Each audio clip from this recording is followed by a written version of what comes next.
Hey guys, it's Sherlock here. Today we are doing a rough guide on the Gorgons raid.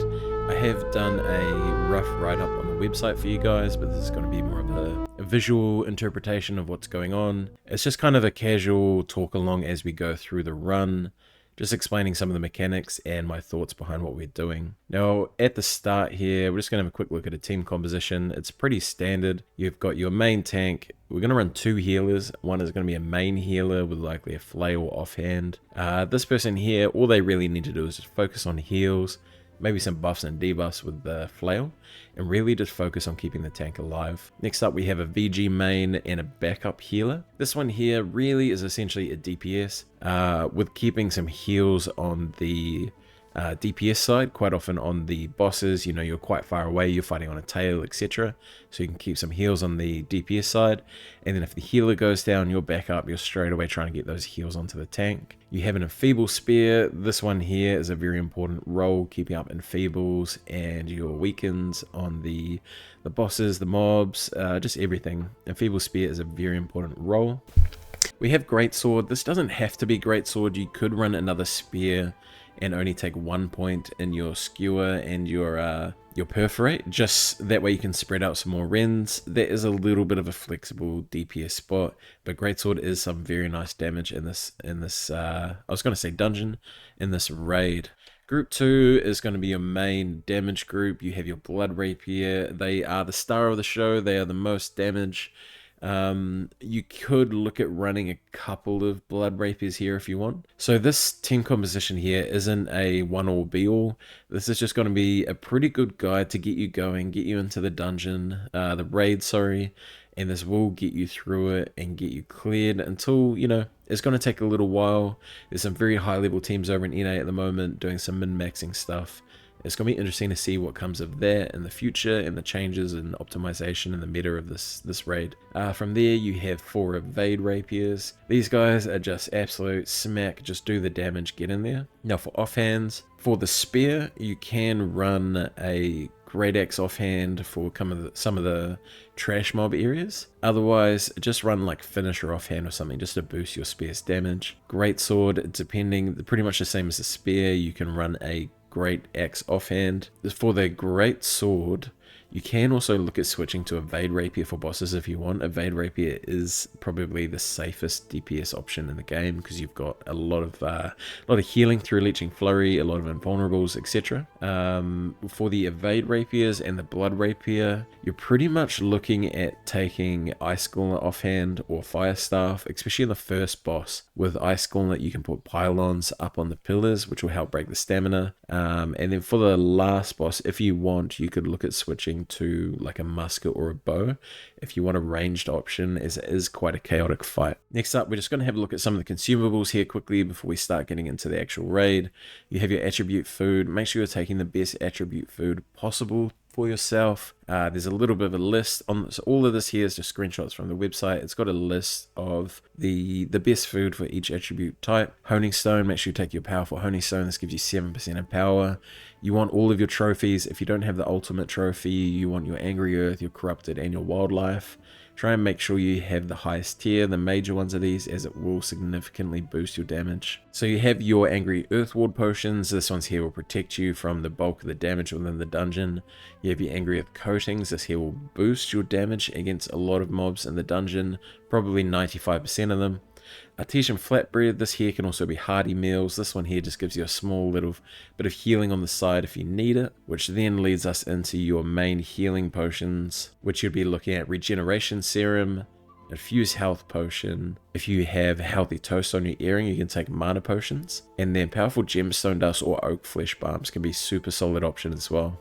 Now for your armor protection, this could look at changing. This is going to be an ever-evolving thing in the future. Especially, there is rumors that the raid may become mutated in the future. If this does happen, then obviously you'll be running gems to match the mutation, but at the moment, pretty much what everyone is doing is running full onyx in their armor. Throughout the bulk of the dungeon, they're running a strike amulet, and then for Typhon, which is the second boss, and Broodmother Medusa, which is the last boss, you're running some nature protection. So you can run a nature amulet and maybe run 1 or 2 nature gems in your jewelry. Now that we've gone over kind of the basics of it, we're going to go back into my kind of play-by-play, just talk through of what's going on and explaining the mechanics of the raid as we go through. I hope you enjoyed this video. Don't forget to like and subscribe, and let me know in the comments if you have any other ideas, meta changes, things you have found in the dungeon, or even things you'd like to see improved on my YouTube videos moving forward in the future. Alright guys, let's get into it. Now at the moment, there is rumors that this will be mutated in the future. I wouldn't be surprised if they did it, but they did also say that about the worm raid a while ago. Like when the worm first came out, everyone was kind of speculating that would be mutated. So while it's not mutated, sorry, I kind of lost my train of thought there. While it's not mutated, if you go down and you're pretty close to a shrine, just revive yourself straight away. There's no need to wait for someone to res you. There's no penalty for going down. Now in this room here, it's easier just to have everyone wait outside, pull the mobs out, and then I'm a bit late on a taunt here, but you can see this kind of boar charge through. What we've been doing is having the tank just hold this boar and the melee mobs, while the rest of the team takes out the corvid. Now, the first time we did this, last time, it went really smoothly. This time here, it seemed to take a lot longer for the team to kill the corvid. As you can see, we've got 2 DPs here, Honey and Tins. They should be down with the rest of the team. If you're in a raid like this and you find you're off by yourself, you're killing one thing, or there's 2 of you off killing one thing, you're probably in the wrong spot. When it comes to larger content like this, you really need to make sure you guys are all just focusing those same mobs. Otherwise, things get chaotic, they take too long to die, and it just really doesn't work. Now, in this area here, I had the same issue of our off-tank. Kept kind of aggroing stuff, pulling things different directions, and it was getting quite difficult for me to manage this. Really just let the tank pull the aggro, pull all the melee stuff together, and then just kill it in one clump. Even if you've got to wait a couple seconds just to let them pull it all together. It's just an absolute nightmare. So on this one, you kill the first wave, and then all you do is you hold these spiders. You don't need to kill these spiders, you just hold them in one spot. You have someone standing on each platform, and then just in front of me up the top there where everyone's shooting, there are some pillars spinning around. So you just need to shoot the red ones until they go green.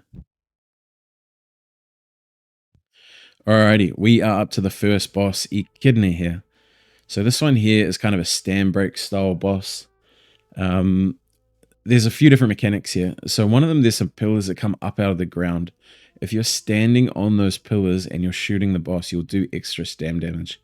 So really what you want to do here is run an ice gauntlet offhand if you're one of the evade rapiers.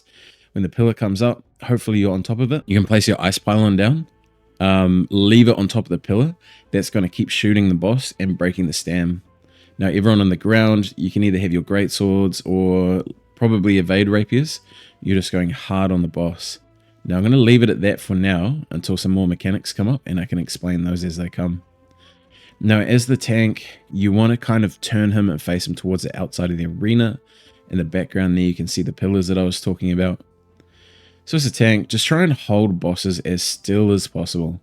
There's nothing worse than when you're trying to DPS and bosses are just spinning around, whacking you, and like if you're running 5-con and a boss is just spinning around and whacking, it can just ruin a whole run. So really, just try and stay in one place. Keep whacking away, breaking that stam. Now once this guy's stamina is broken, he takes extra damage. So as you can see, our damage is multiplied. I don't know the exact numbers. I think it's something like times 5. Now in the background there, you can see this little black spike sticking out of the ground. We pretty much just call those crystals, and for the first 50% of his health bar, you only need to take out the ones closest to you, because when the crystals, they kind of explode and it's almost like roots come out sideways out of them and they'll damage you. So you just need to take out the close ones. Now, when he gets to near 50% health though, he does have a mechanic where he explodes all those crystals in the background all at once, and it can do some massive damage to the team.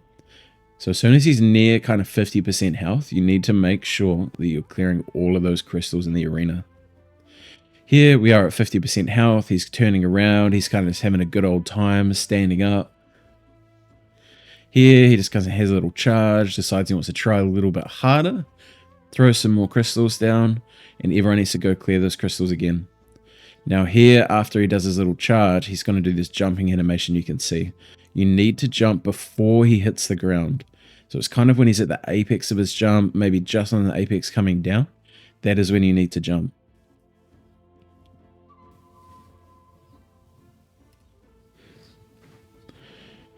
Just kind of reset here a little bit. You'll see I'm coming out into the middle arena. Sometimes when you're tanking, you get kind of jammed up on a wall and DPS end up in a weird spot.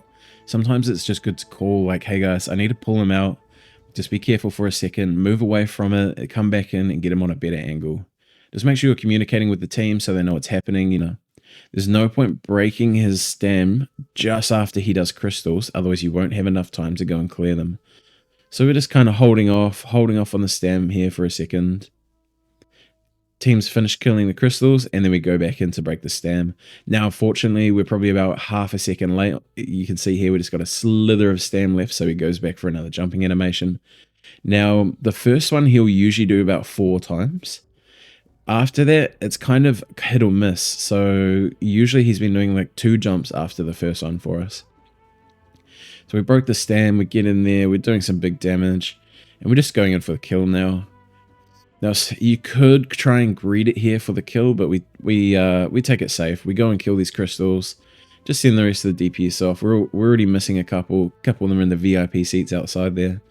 I'm just holding them off to the side, and I decide I need a lay down. Now, while I'm having a rest, these guys come and try and res me, and we almost wipe. So do be mindful of that. You got to be careful. This is my bad here. If I hadn't have gone down, the other 3 probably wouldn't have gone down either. Make that 4. So that's 4 deaths there, just because I ended up going down. So do be careful of that. If you are a spear user in this dungeon, when you're off doing the crystals, do try and get a skewer off before you leave. You know, try and get a skewer perforate, get a bit of weakens off on the boss. Just because once those weakens do drop, it does start getting a bit harder to tank. Now we're on the home run here. We have to do another set of crystals because of my little mishap before. So just kind of going in. I'm not going to bother repositioning him just because we are pretty close. And I am very, very nearly dead here. So you can see I got down to 1700 health there. So I just kind of kite a little bit. Just kind of stabilize and get my wits about me again. Alrighty, we're on the last stretch here, so everyone's just back in DPSing. We don't need to worry about breaking stamina here. He's only got 1 bar left, so it's kind of just get in there, slap and whack, and get him down. Whack. So here I'm actually running Butcher. I have no gem slot in it, so I'm not running a Carnelian because I've put Disdain Infliction on my Butcher, which is increases the potency of all of your dots by 15%. And you do an extra 5% base damage to targets inflicted with your dots. So just with the way that Butcher works, applying all the bleeds, I thought it would be super solid option. Now, a lot of our team's down here, so this last kind of 5 or 10% is taking a little while, but we do manage to get him here, don't stress. We did manage to get him first shot. Now, we've almost got him here, so we're just focusing and we're not worrying about the crystals. And we're just going for the kill. Now, I did end up getting some loot here, which was interesting. So it turns out what it's looking like is every day you can get loot from the first 2 bosses. So once a week you get loot from all 3 with the case from the last boss. But it's looking like every day you can get gear from the first 2 bosses, which is quite neat actually. Now in this one here, you just pull the boar and the Herkin corvids from the other side back to this doorway. And then once we come back through the doorway, ensure you're hugging that hard right and we won't aggro that named on the left, so you don't have to fight him. Cool. So we're in through the shrine here. Now in this next section, we can pretty much skip pretty far here. So there is this little rat on the side which does a bit of damage, so you might need to stay and hit him. And then everything else, we just keep running through and follow all the way through to the shrine and past the shrine. Here we go. Now that we've touched that shrine, we can fight here safely. Just finish up these last mobs that are following us through. I haven't tested if you can open that door and then get through and these guys will follow or not. So that's probably something that needs to be looked at as well. Now this one here is it's like a it's a maze. So in here there is two spideys, bloody hell, two snake guys, which I'm looking for here. I'm trying to find the orange one. I can't quite find him. So there's two of these snake guys here. Now what you want to do is you have the tank and an off tank kite around these snaky boys. There we go. So you kite around these snaky boys so the rest of the team can go around unlocking all the platforms. So there's 6 platforms, 2 on the left, 4 on the right, which are guarded by 2 spiders each. Now what you need to do is you need to kill the 2 spiders and then you just need to stand on the 2 platforms to unlock them. You can see I accidentally lost aggro here, so I'm having to kite around again. And unfortunately I end up grabbing one of those spiders with me. So just keep kiting. Now you can split into 2 different groups here, or you could just work together as a team and kind of go around clockwise or anti-clockwise, just killing each platform one at a time. Don't stress out too much about dying here. It's not the end of the world. As you can see, there's those three balls there at the front showing which platforms have been unlocked. And we've now unlocked all of them, and we're just working our way out to the exit here. Get down to the end here as quickly as you can, because those Medusa guys, the snaky wormy boys, can blast you and kill the whole team. Alright, we are up to boss number 2 now, Mr. Typhon. Now, I'm pretty sure I end up switching to heavy here. Yeah, I end up switching to heavy here. It can be a little bit of a tricky fight. Cool. Now, this guy has a few mechanics that we'll go through as we see them, just to not overwhelm you, so you can actually see what I'm talking about. Team's kind of collecting themselves here for us to get in. Alright, I just cut out about a minute there while everyone was mucking around outside. So here, pretty standard, come in, taunt the guy. The tank can just stay in the front while the DPS go around the back so he doesn't flip around. This guy does jump around quite a bit if you're tanking this and he jumps back. Just try and stay where you are so he comes back in towards you. Now, there's a few different mechanics here. He's got this one where he spawns a bunch of mobs. So what you want to do is have the tank aggro all of the melee stuff, drag that onto the boss, and then have the DPS all attack and kill the corvids as they're jumping around. Now, if you don't kill all of these mobs, what he does is he soaks them up and he empowers himself and he gets stronger and stronger every time. So you need to ensure you have all of the DPS attacking the same mobs at the same time. Otherwise, if you split up and you end up getting all of them to half health, then it was just pointless. Now, there's a couple of mechanics you might have noticed there in the background. So you can imagine the arena split into 3 all down the middle. Occasionally, 1/3 of the arena becomes, I don't know, the whole floor just has thorns coming out of it and you can't stand in that area. So you need to ensure you get out of that area. Now, there's also 2 other mechanics. One where you get a kind of red thorny looking symbol above your head. This means that you're going to start spawning thorns under your feet, and usually it comes in about 3 waves, and they will one-shot your team if you're standing in the group. So as soon as you see one of those red things above your head, you need to get out of the group, otherwise you'll kill everybody. Now, one of the last main mechanics is this one. You'll see he's been charging into the pillars. Now, after he's done the mobs, and usually after he has done the thorns under your feet, he'll run to the middle, do a charge, and then he puts a mark above someone's head. That person with the mark needs to hide behind a pillar to make him charge into it. If they're not behind a pillar, he will just charge into them, slam them, and kill them. And if you're standing in the group of the team, you know, if you're standing in the middle of the team when he does that, you will just wipe the whole team. Now, for the first section of this arena, you should have enough DPS that you only get 1 phase of mobs.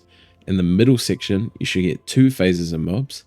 And then in the last section, you should get 1 phase of mobs as well.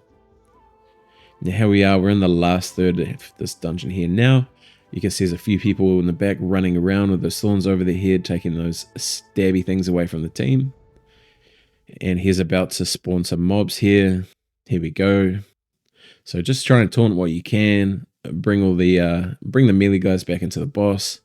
Really try and bomb it down a bit here. You can see the DPS are splitting a little bit there.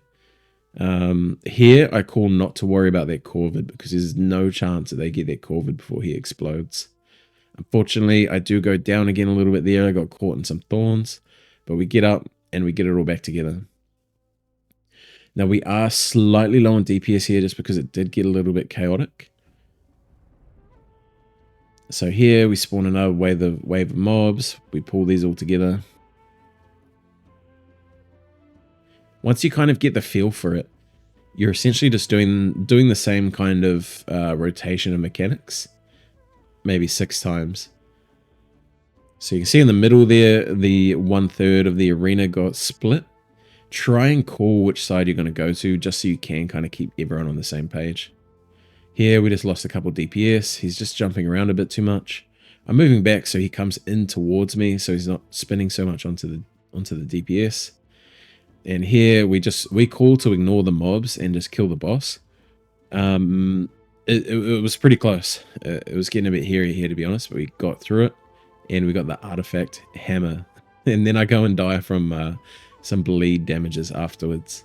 So yeah, that's neat. We got the artifact hammer. We managed to get through that boss on the first go. And everyone is really starting to get a good feel for the mechanics. Nothing too crazy going on here for a while. There's just a bunch of trash fights. So I'm just going to let that work its way through. We're just going to be on double speed through here. And I'm just going to let you have a look at the trash fights here. Once again, I feel like we could drag a lot of these fights up to different shrines. And as you can see, I do actually run ahead of the team a little bit here. And then kind of freak out because I think I'm alone.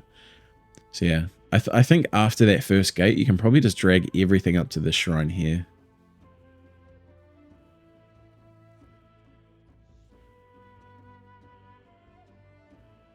Cool. So storing everything here, you want to fight kind of back on this ramp because you'll see in a second there is a kind of spiky ball. See that golden spiky ball that was in the back on the left there? That there kind of spawns it's like a cone that will freeze you and kill you. Here's another one you can see. You saw just that yellow light. That there will, it'll freeze you in place and it'll just burn you. Now I'm standing here for a little while because I thought this is an area where we split in 2 and I thought wrong. There's an area after this next one where essentially we split into our 2 groups. Just try and stack this up as nice as you can. And then where that little statue is with the lady holding the pot over her shoulder, you can cleanse yourself there. As you can see, we're covered in this kind of green mist. I'm not 100% sure what that debuff does. I need to look into it. I'm assuming it's just a dot damage, looking at the damage that's happening there. And someone accidentally ran in and started that encounter too early. So in this encounter here, this whole area is essentially plagued. So you can see there's the 4 little water statues there. That there is what you're going to use to clear that disease. So on the left, you have that water there, and then all the other ones have kind of vines on them. You need to cleanse them with the water, which will unlock those fountains, which will give you more options to use for cleansing yourself. So in here, you have the whole team come in. There's going to be some mobs on the left here all spawning. The easiest thing to do here is assign 2 DPS to cleansing. So they just get on cleansing straight away while the rest of the team kill the mobs.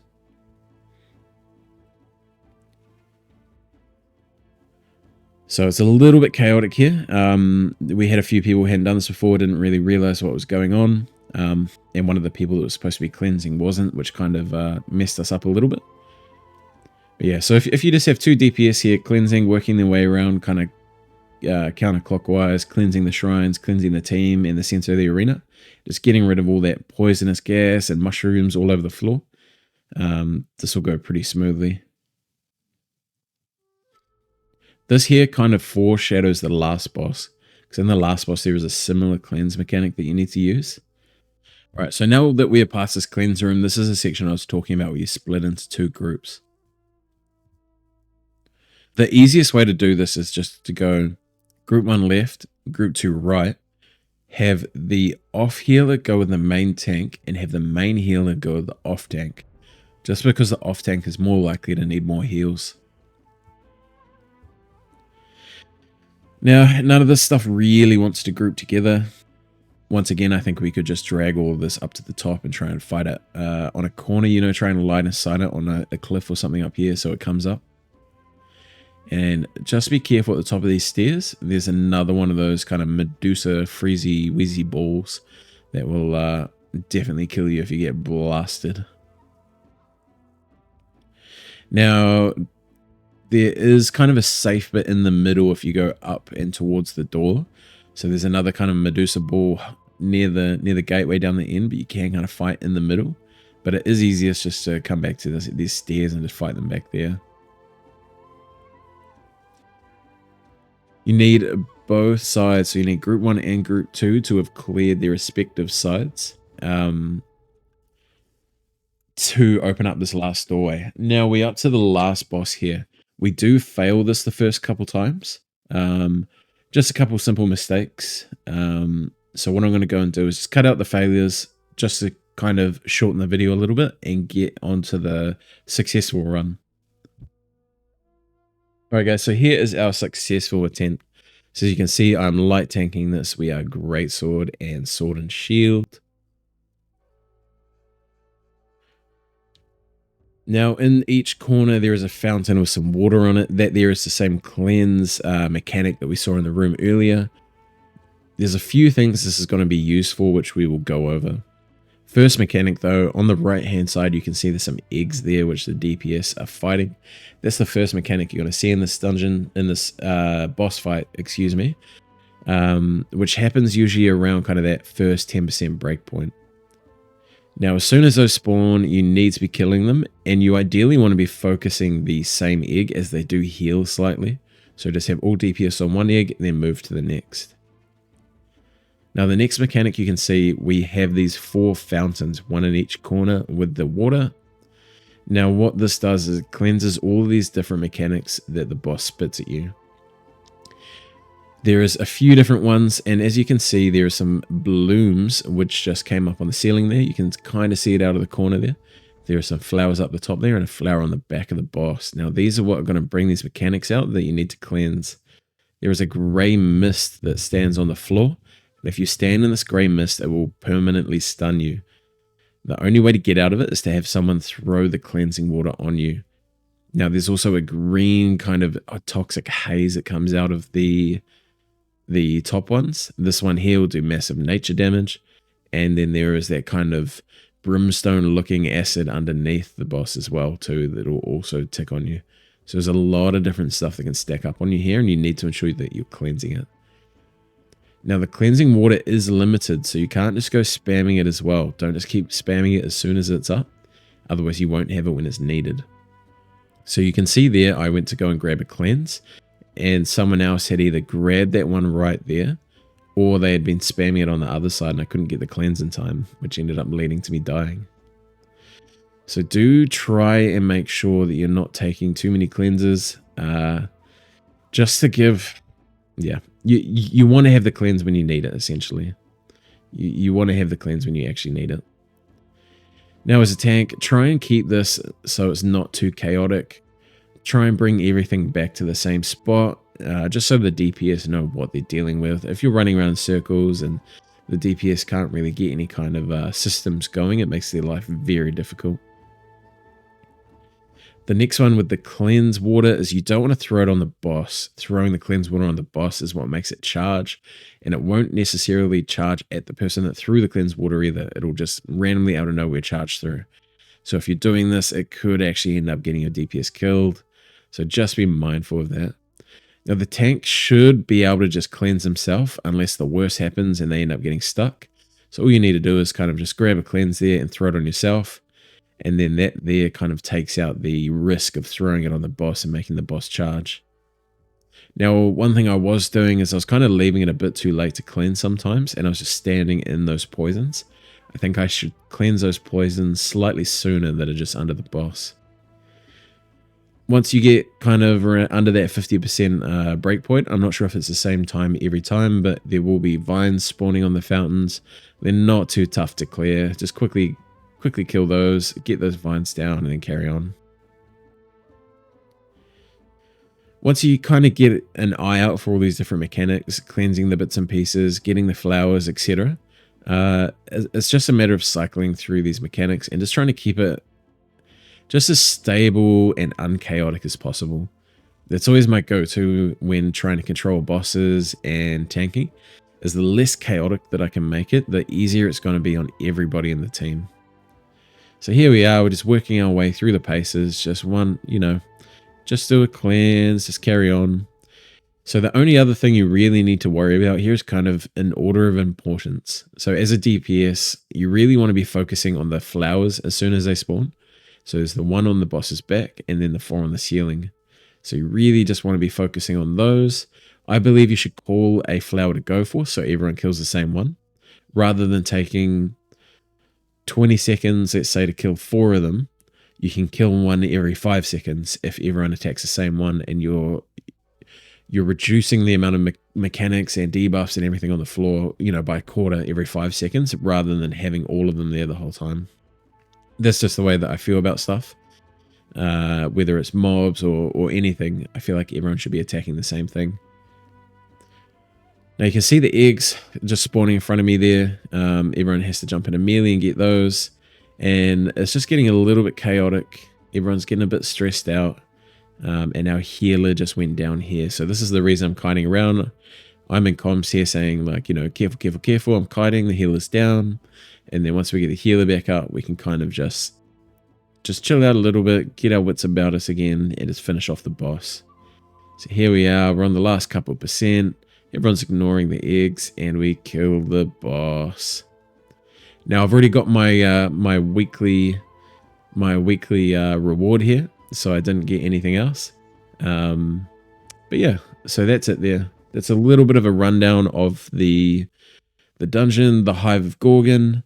If you do have any questions about it, ask down in the comments below. I have done a rough guide on the website that kind of explains the mechanics for each boss. I think next time I'm going to look at tanking this last boss with Spear and Warhammer. Mainly due to the fact that with everyone going ranged, you're really lacking your rends and weakens on the boss. So if I can go Spear and Warhammer, I can really stack up a lot of rend on the boss. But yeah, thank you very much to those who are still stuck around. This is not kind of my usual video. I just thought, as this is kind of a longer form, let's watch kind of thing, a little bit of a casual chat along the way is the best option for it. Oh, well, I'm rambling here, guys. I hope you all have a wonderful day. And don't forget to like, subscribe, and come and visit me on Twitch. And I'll see you next time.